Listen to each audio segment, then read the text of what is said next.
You are listening to the Where Do You Run Well podcast, episode 2, and this is part 1. And we're excited because we have a great lineup of guests for January, and we're going to drop a new story each week throughout the month. So prepare to be inspired and motivated as you listen to the stories of four stories of 5 local athletes who trained hard to accomplish a goal during a pandemic. You won't want to miss this. We hope you enjoy it. Hey everybody, it's Jen with RunWell, and we are still working on episode 2 of the Where Do You Run Well podcast, where we're showcasing several different local athletes and things that they have done, that they've trained for, personal goals that they've set and accomplished during a pandemic. So today I'm sitting here with Erika. We have our masks on. It's, the end of 2020, and I want to just share her story with everyone. I think really everybody has a story, and as we find out about different people and what they've been doing, we want to share that and for people to use as a resource or maybe find some inspiration and try something themselves, try something new and different, maybe something that scares them, like reach out of your comfort zone. So welcome, Erika. Thanks, it's great to be here. It's great to have you here. And we haven't known each other that long, so I'd like to take a minute and maybe just get a background on you. Like what is life like for Erika? Because I think a lot of people out there, if they hear this story, they might, have a over-demanding schedule or think, I could never, do this or that. So I do want to share that we're all just like them. We're regular people. We have work and family. So tell me about your background. You work, family, all of that. Yes. So I'd say prior to this year, I would have described myself as a very busy person. And I have spent all my time working, taking care of my 2 kids, house. Like I bought a house that needed some work. So I was working on the house. Dogs. I have 2 dogs. My wife, I was supporting her through grad school from you go study and then I'll kind of take the rest. Sure. Yeah. So even though, she was working still, blocking out time. So she had that. So we did that for about 2 years. And then, really coming into 2020, we finally had a chance to hit a slight pause without recognizing the big pause we were going to be getting this year. Right. And so we decided to do something a little bit different as a family heading into 2020, and we made a list of goals or intentions. We called them 2020 intentions. And so I would say my pandemic year really started last year around this time by setting some intentions, not trying to drink from the fire hose all the time and, bouncing back and forth between the next thing I have to do. Right. Because I think that was really my life up until very recently. Just reacting. Always reacting. Whatever's the most demanding at the time. You got That's what gets done now. That's what we were doing. Yep, that's what we were doing. And that's a totally different way to live, too. Indeed. Like even mentally and your stress level and what needs to be done now, okay, do that. Yep. And so it's a little less, relaxing. It is, yeah. And also, what I've realized over this last year is you don't feel like you have a lot of choice in terms of what happens next. That's a good point. So you're just like, prior to this year, it was always like, okay, what do the kids need? Oh, we have to go to Scouts now, or we've got to go to volleyball now, or we've got to go to this other place now, and then we've got play dates and all that stuff. So, it feels like a whirlwind when you're in it, and you don't, at least I didn't realize how much lack of choice there seemed to be. So that was, it was pretty interesting when this whole pandemic thing came down and we were in quarantine. It was an opportunity to really reevaluate. That's such a good point. And I think a lot of people too, and it's hard to get off that hamster wheel or whatever, totally. When you're in the middle of it. Yes. It's like, how do I stop this? Because then, every time you make a choice, then there's a consequence to that. Definitely. And all of a sudden, you pull your kids out of this activity, or that now you've got mad kids at first. Right, and how right. do we, now we have to work with that. Yes, so yes. you just get in this this mode of, Yep. here's what we have to do. And I've said in some of our other podcasts too that it's almost like you're a passenger in your own life. Absolutely. Yeah. Absolutely. And then actually too, I mean, if I take it even farther back, since we are, still getting to know each other, I mean, 2013 and 2014 were actually really big years for me because, those were the years where I really discovered fitness. And I had a big shift in my life, and, I turned inward during that time, and I realized that I wasn't really, happy with my fitness level, and so I turned inward, and I, really got into a great rhythm. I really enjoyed, the community I was with at that time. And then I had an injury. And then I never really bounced back from that fitness-wise. And so, I'll never forget in March, it was actually March, my wife went to, and she's heard me, God bless her, kind of complain about this for like the last, I don't know how many years. And she's been so like patient with me with that. And so she went to North Carolina to visit her family. And, I was like doing the Facebook scroll, and I noticed, I think a couple weeks prior, that it was the recliner to 5K was coming up. Yes. And I was like, kind of flirted with that idea, thought about it, overthought it. And then, it was March, and I woke up, and what do you do sometimes when you, in the morning, you open that app. Sure. And there it was. It was like right there. I was like, okay. It's following you. It's a sign. I'm going to go to this today. So that's how I got here. Awesome. Yeah. So that's how you started kind of your running journey then, yes. right? Yes. And that was in March of this year. Yes. And Coach Yak was going to be your coach for that group. That's right. And you get partway into the group, and COVID-19 cuts everybody off at the kneecaps. Yes. And everybody now you're shut down. You don't have your group anymore. You still had your coach, I think, virtually, or maybe through like a Facebook group you were in. Yeah. So luckily, prior to the quarantine, Yak had created this Facebook group where he would like push out the workouts.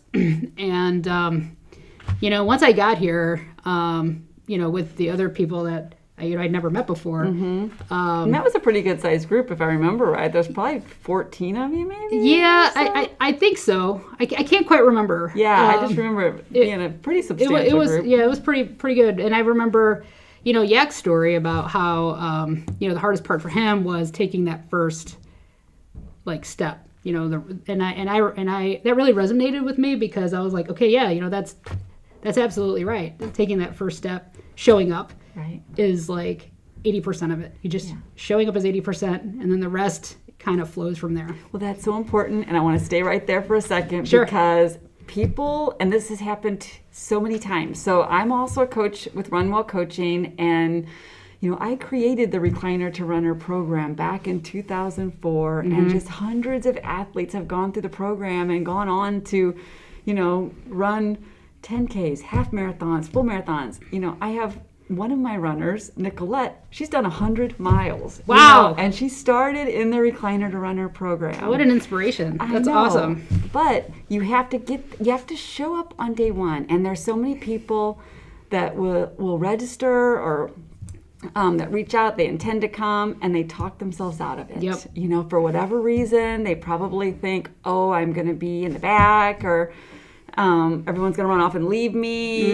They don't realize that everybody's in the same situation. Like they've never ran before, or it's been a super long time, and they're just, trying to be healthy. And it's a group of like just wonderful people trying to just get healthy and support each other. Yep. And we have mentors who come back, and, so everybody's got somebody. There's no one who's just left behind. So showing up, and showing up for yourself too. Because a lot of people, they show up for their kids. Like they're never gonna, like take their kid to soccer practice without water. But they'll show up and not have the things they need to be successful. That's right. And I've just seen it a lot. Yeah. But yeah, like you said, get yourself there. Yep. Just meet your coach, meet the other people, and then the fear will melt away. Yes, it definitely did. And I thought it was pretty cool that there were mentors who came back and really, talked about, yeah, I was in your shoes before, and and then the mentors would run with us, and I when I started, I think my pace was like a 17-ish minute mile, and I'm only saying that for like a baseline reference point, I remember in 2013 I was running for me like a 12-minute mile, which was like for me was really good. So I was, feeling really down about myself about that. But people in the, in the community were just like, all that matters is that you finish. And it's so great that you're here, and having that rah-rah, cheerleading was huge, because no one's judging. And I think, we, like you were saying, we build ourselves up like, oh, I'm going to be, people are going to laugh at me. People are going to like make fun, blah, blah, blah, and, I'm sitting here. People for those who don't, know me, I'm, a chunky girl, and I thought, well, hey, it's if people are gonna like, not accept the fact that I've got a little extra. That was not at all the case, and so it's just such a like warm, open, embracing community. And so, for those of you listening, if you're thinking about it, quit thinking about it and just do it. Yes. So, yeah. Because if anybody, that's right. Because if anybody can overthink anything, it's me. So like don't do that to yourself. Well, yeah, and that is an issue. Sometimes God, you go down every like tentacle, and then Absolutely. you're exhausted, and you make no decision. That's right. And my father, who's a runner, who ran Boston, he once told me, not making a decision is making a decision. It sure is. So. It sure is. Yeah, and people don't realize that. You're making a choice. Totally. By not making a choice, you just made one. Absolutely. Yeah. Okay, so during the pandemic, you took a pause. So has life changed much for you with the pandemic? You still have work. Mm-hmm. You're just like kind of like the rest of us. Just I'm at home, kicking it a lot. Yeah.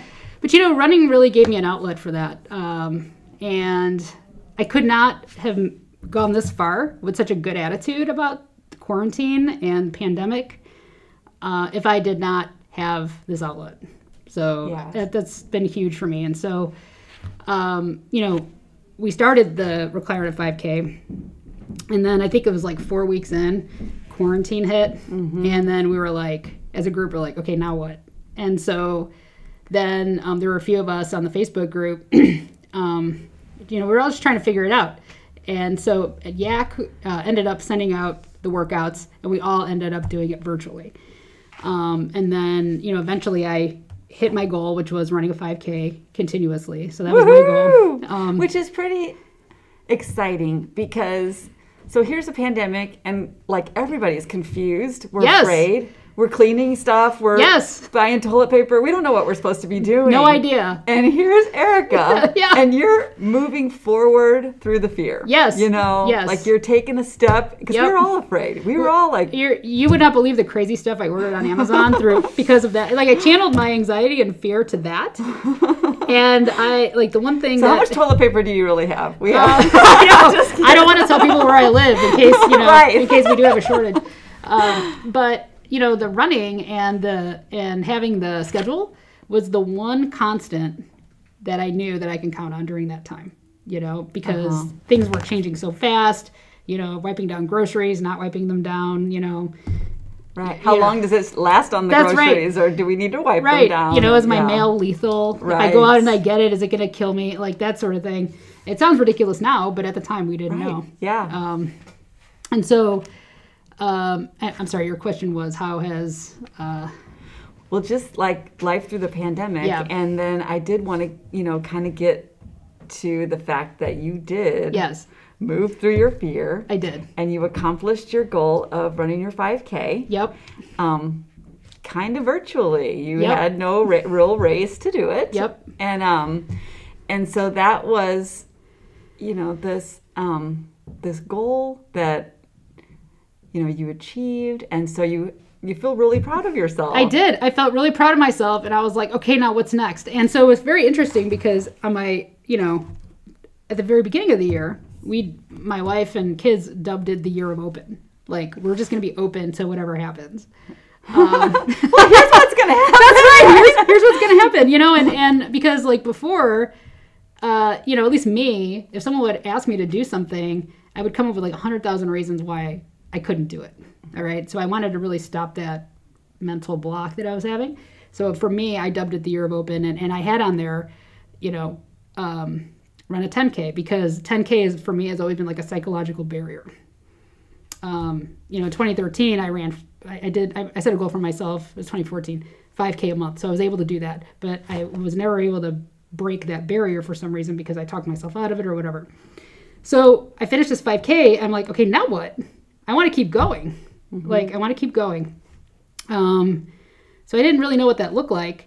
So I bought a Garmin, and that was my little treat to myself for finishing. And I kept going, flirted with, 4 miles. And then I saw the half marathon training, the half marathon 10K full marathon training. Yeah. And that was for St. Jude. That was for St. Jude. That was correct. For the kids. Yep. And at that time, it probably had gone virtual, or did we really think it was going to happen in person at that time? I think it was virtual at that time. So I showed up kind of at the last minute because, again, no decision is a decision. I was like, not sure what I wanted to do, blah, blah, blah. Well, then I'm just going to say, too, because we're at the park, and it is half marathon 10K kickoff day, and here's a lady sitting in her car. Yep, that was me. Should I get out of the car? Should I not get out of the car? Yeah, and I'm like, I wonder if she's with the group. We had a small group anyways. I mean, it's a pandemic, and I'm like, so I'm looking at her, trying to make that eye contact. I start to walk over to the car, and she hops out, and she's here for 10K. Just to hear about it, no commitment. That's right. Just want to hear how this works and what. I didn't even sign up because I just wanted to learn more about it. Yeah, she's stuck in the park, driving around. So anyway, she comes to the meeting. We have a good talk, and it was a pretty small group, so it was pretty intimate. Yep. Different goals for different people within that group, but we were writing programs based on people's fitness level and where they were starting at. So Erika thinks she's going to sign up for the 10K. That's right. That's right. And then we're having a conversation, and she tells me that she did get up to 4 miles this one time, and I'm like, okay, I think you can do the half marathon. Yes.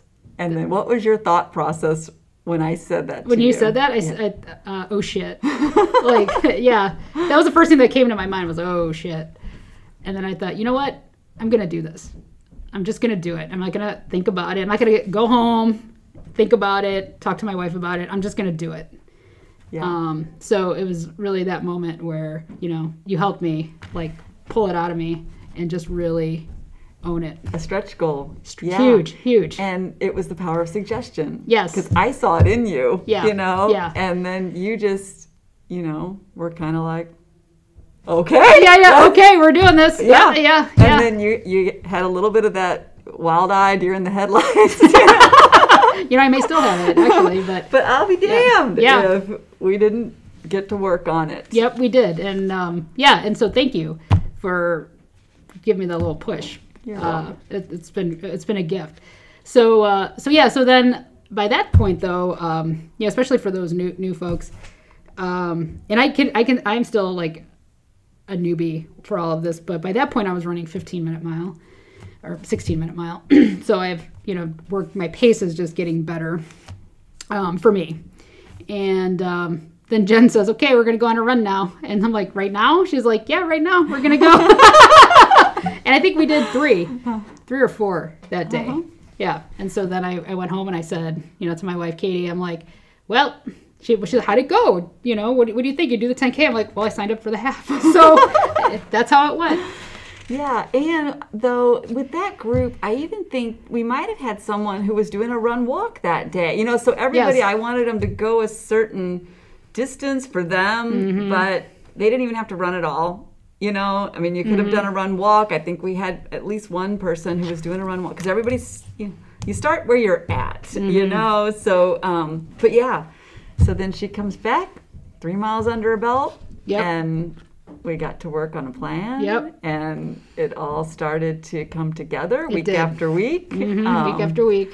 Always with anything, there's challenges too. That it's never just as you plan or think it might be, because there's family, there's weather, there's the state of emergency, and it's the human body too. So, all right, let's see. Well, and it's kind of interesting too that you just have this mentality too that like you're ready to do hard things, which is interesting, at a time when people might curl up in a ball and suck their thumb in the corner. And right. And that'd be understandable. It's completely understandable, yeah. I guess one thing that I realized during this time, the pandemic, is that, whenever I'm faced with adversity like this, I think that that's one of my superpowers, is I tend to look at, okay, what is this trying to teach me?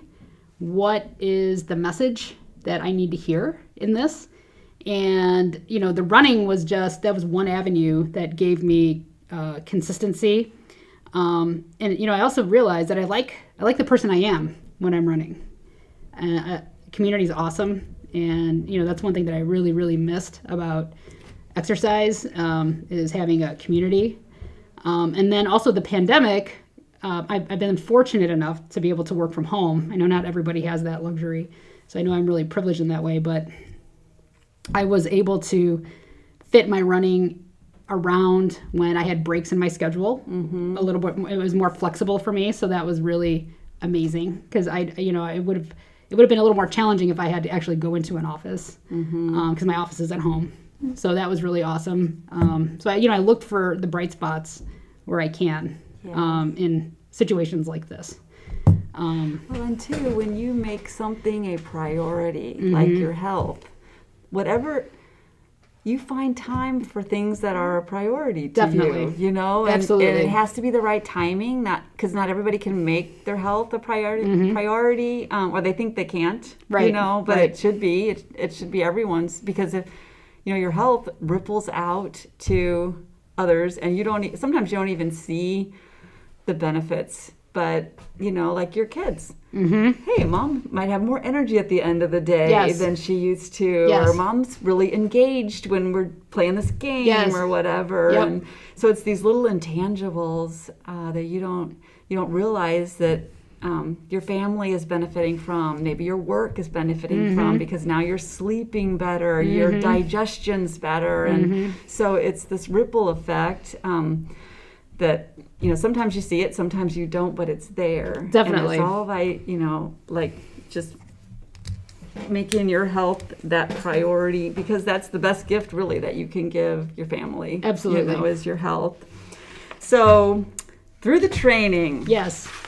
Tell us about challenges, mental, physical, what was going through Erika's mind and body through training? Okay, so, the thing that I realized through the training is that, I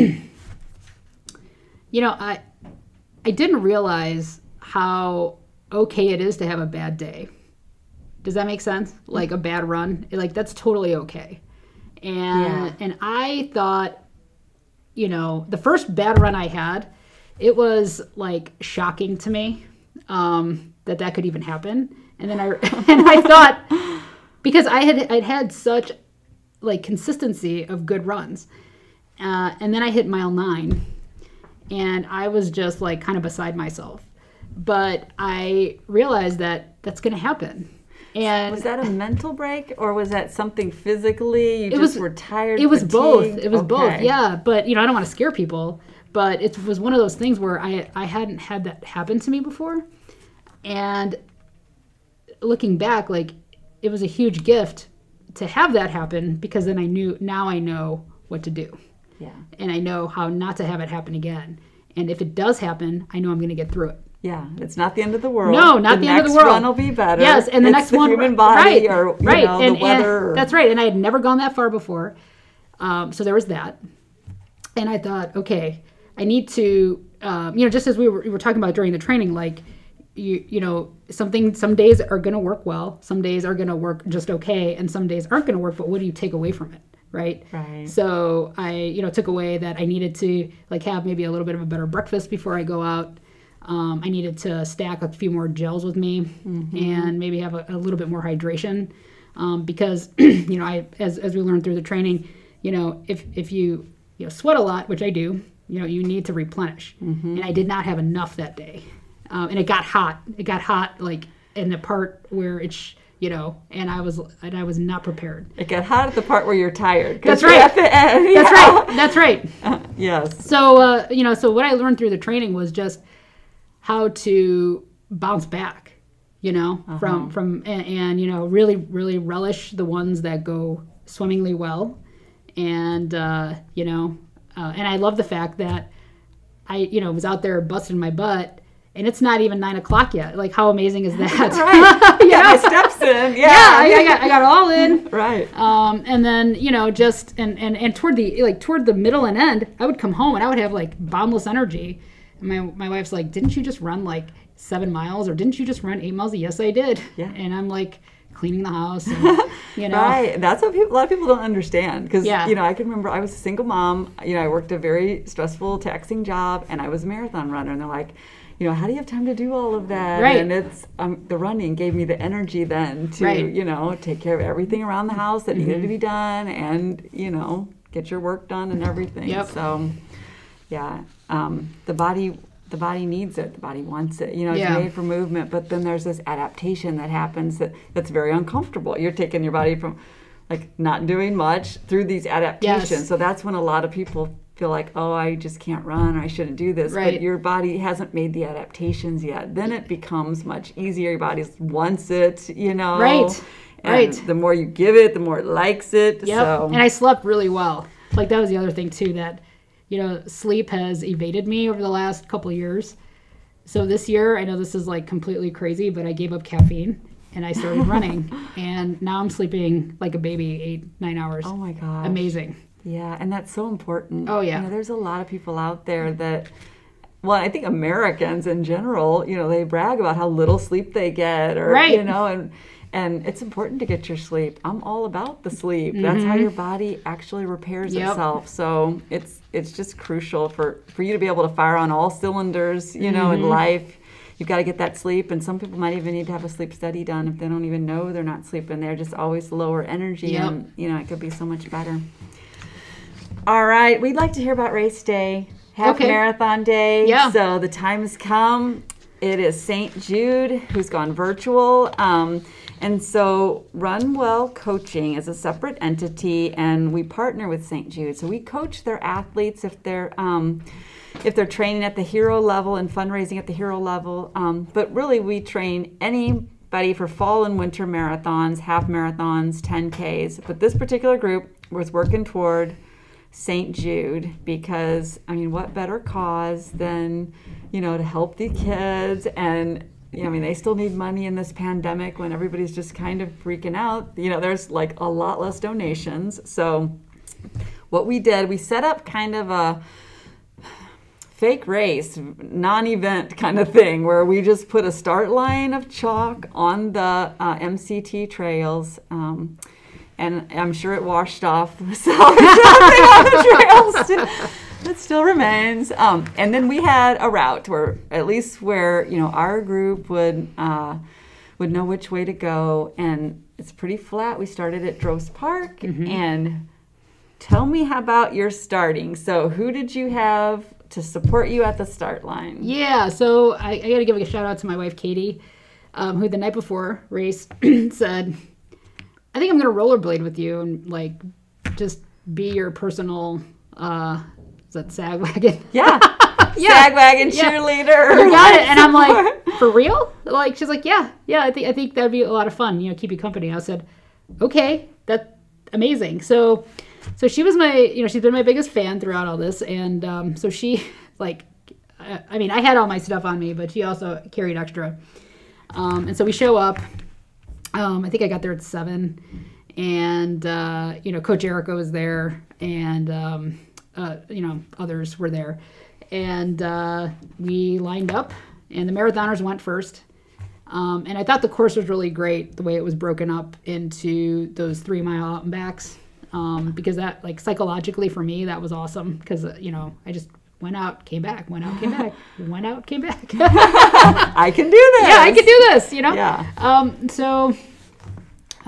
Yeah. So it was really awesome because we, I had a talking buddy the whole time. And, when I'm running, especially as we get like, later in the distance miles, I like to hear people talk to me, but I don't want to be saying anything. Right. Your yes, no, focus, because it messes up your whole breathing and you got a rhythm going. Exactly. So, it was really funny because at one point she was like, is there anything, you want to talk about? Like, no, not really. You just keep talking to me. She's like, okay. And then at one point I was like, okay, now stop talking. I need you to stop talking right now. Because, I started to hit a wall, and I think it was, because at that point I had not run 13 miles yet. 13.1 is part of 13.2 is part of the plan. Sorry, 13.1. I think the longest I ran was 11. So I knew what that felt like. But once I hit 11, I didn't know what that felt like. But then I hit 11, okay, and that's when I said, please stop talking. And she said, well, what is it that you need? I'm like, I really don't know what I need. I need you to talk and not talk, which is not even possible for you, and it's not okay to even ask you to do that. So that's what that was like. But then, I met a couple of folks. So Lisa and Sid, they awesome. I ran with Lisa one day during the training, and somewhere around mile 11, as we're having this like little conversation, which was, thinking back, was really funny. Lisa shows up to run the rest with me. Oh my gosh. Yeah, and that was amazing because right around mile 11, I walked just for a little bit. She shows up. I'm like, okay, let's do it. And so she ran with me, and then I think it was like mile 12, Sid shows up. So yay, Sid! Yeah. So I had these, 3 amazing women, help shepherd me in, and then across the finish line, and it was really great. Oh my gosh. Yeah. So that's what that was like. Yeah. It was awesome. That is awesome. Yeah. And the fact that you put all the work in too, that's what makes race day so special. Yes. Because you look back at this journey that you went through when you were out there, and you had, there's a lot of different things that's thrown your way. Yes. When you're training for a half marathon, it's uncharted territory. You have all these different new milestones, and your body's like, oh, hey, wait a minute, now we're going to do that, and we're going to do this. And, right.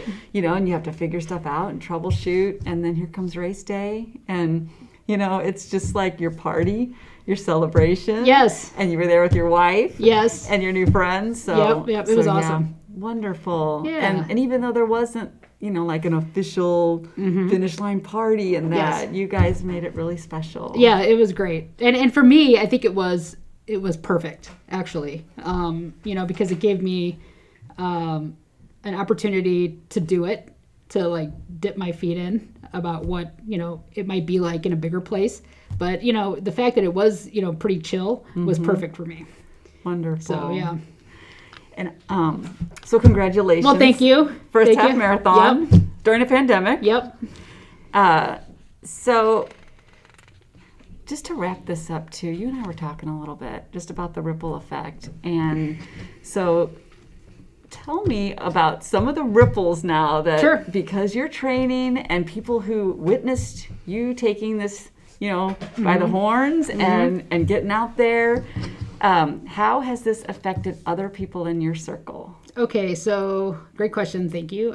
So my circle's kind of small right now. Right, mine too. Imagine that. Yeah, but so one of the things that's come out of it is that my wife Katie has started running, and she would tell you if I said 6 months ago she was going to be running, she'd be like, yeah, right, whatever. But she is now running, and we ran a 5K last weekend together. We ran another 5. Well, the first 5K we ran together was for a turkey trot that we signed up for this year. So that was the first one she ran. And then her goal was to do one without stopping. And so she did that without stopping. And then last weekend we ran it together without stopping. And I had a little bit of an injury coming out that I'm fine now. She is a trained massage therapist, so she really worked on my foot So I, didn't want to do too many miles just yet. So we did a 5K. And then now she wants to move up to a 10K, and she wants to run St. Jude next year. Woohoo! Yeah. So, and I want to run St. Jude and work on my time. So, I have been thinking, about what my goals will be coming in, off of this. I don't want to stop because I work my way up and I'm really enjoying it. And you don't have to stop just because there's no race. I mean, you just continually do your runs 3 times a week, for your maintenance and hold your base level of fitness. Yeah. So I need to put a plan together because that's how I orient myself, to have a plan and a goal. But the fact that she's coming along with me and we're doing it together is huge. It's a great way to spend a Saturday morning. And that's one of the things that I really have loved about this whole journey is, on Saturday morning, it's run day, like big run day. So, I have a routine and I don't want it to go away. Yes. And then I have another friend who's really big into cycling, and she, messaged me and said, "Hey, I saw your accomplishment." She's like, "I'm working my way up to a 5K now." And I was like, "That's awesome. When you come back from Arizona, like, let us know, and you can meet us on Saturdays." And I joined a couple of groups, so I'm keeping an eye out to see who's going where and meet up with them and expand my social distance circle. Right. Yeah. Because I'm excited to be a part of this community now. Yeah. So. Well, the running community is so positive and encouraging. And it just doesn't matter where you're at in your journey with running. If you're going to run a mile or even down to the end of the block, they just want to help you if they can, or do it with you. Or so that's great. That's just more good advice too. Just to reach out, like even though. We're all kind of alone figuring this out on our own. There are a lot of groups on Facebook that you can still connect with people. And people are meeting in smaller groups outside and knocking miles out together, everybody socially distanced. So that is something, we don't have any runs currently through RunWell the store, but reach out, and try to at least make a connection, if it's online or through Facebook or whatever, because they can love on each other and support each other that way too, and still talk about, your training and, this, if you have blisters or whatever, there's people that just want to see you succeed. Right. And be sure to reach out and don't be worried about, anybody judging, or because they're just not like that. I'm a testament that has been definitely my experience. So, well, wonderful. I think we've shared so much good information. Well, thank you. Anybody who's listening, if you have questions, even you can call the store, or you can visit the coaching website, which is runwellcoaching.info. There is a beginner group that's kicking off the first Saturday in March. It'll meet at the park, though, and everyone will be distanced and wearing masks. But if you just have questions or think you might want to be a part of that group, please reach out. And again, congratulations to Erika. It's been so fun training with you and just watching you week after week. Like, thank just you. Kicking butt. It's been awesome. So thank you. Well, I look forward to a lot more. It's going to happen. Love it. Thanks. Thank you. For information on training programs through RunWell Coaching, please visit runwellcoaching.info. And for all other information on events, visit our website at the store, runedwardsville.com. Thanks so much for listening. See you next time.